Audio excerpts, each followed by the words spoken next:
comes as no surprise, therefore, to learn that religion and science have always been considered to be twin sisters by Islam, and that today, at a time when science has taken such great strides, they still continue to be associated. And furthermore, certain scientific data are used for the better understanding of the Quranic text.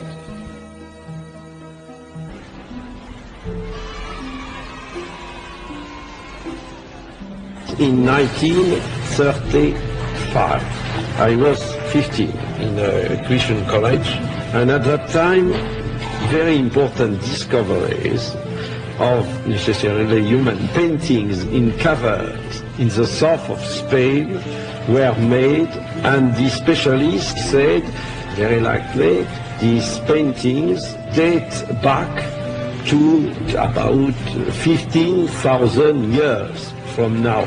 In my book of religious teachings, it was written that the first appearance of man on earth dated back to about 40 centuries before Jesus.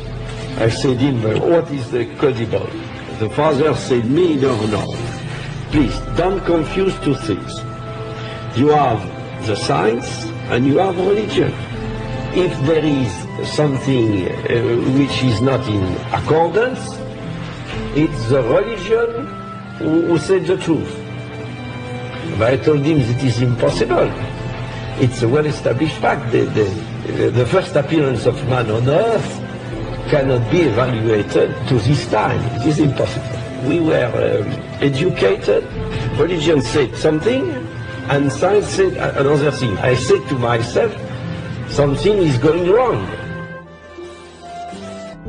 In the Gospel of Luke, for example, you are between Adam and Jesus, 76 generations are mentioned. That is not possible. Exegetes in Christian or Jewish communities think that the religious teachings were inspired to the author of the Bible, but considering the things which are not religious teachings, it's a fact that they wrote according to the ideas, superstition, myth of their time. When I was at that time approximately in the 40s, received Muslim patients in Paris, and when I had the opportunity to speak with many of them concerning their religion. For me, originally, I thought that the Quran was the work of a man. I took the decision to learn Arabic in Paris. I was 50 exactly at that time. The students are able to read the parts of the Quran which are not too much difficult, like most of the passages of Surat al-Baqarah, for example, and at the same time, modern Arabic, like Al-Ayam min Taha Hussein, to compare the Arabic language of the Quran, al-Fusah, with modern Arabic. That was an excellent thing for us to make a comparison and to feel that the language of the Quran was something without any comparison. When I finished my studies, thanks to God, I was in a position to read the Quran without any preconceived idea. At the beginning, without at all a belief in the fact that the Quran might be the word of God. I took notice of a lot of verses. At the end, that was approximately between 150 and 200 verses, and gathered all these verses by discipline, by chapters, and I was extremely embarrassed. I said to myself, but it appears to me that it is impossible, considering what was the history of sciences, that a man who had written that almost 14 centuries ago. In 1976, for the first time, in a lecture at the French Academy of Medicine in Paris, the word Quran appeared. They were stupefied. And the question which was put was the following one: are you sure that the text of the Quran we have now is the text of the old times. I said then, go to our national library and you will be able to find all texts of the Quran of the 8th century of the Christian era. And you will be in a position to compare the text of that time and the text which is widespread now. This was not an objection, that was a question. This lecture has not been forgotten. The book appeared in 1976, and now it is a bestseller in France. The 13th edition in French was in preparation, and I have received last year the Golden Book Award. The publisher sent me that last year they printed in French 140,000 copies, not including the pocketbook editions to be sent to foreign countries. You do not think that it is a belief in Islam which would have been as the starting point of the thing.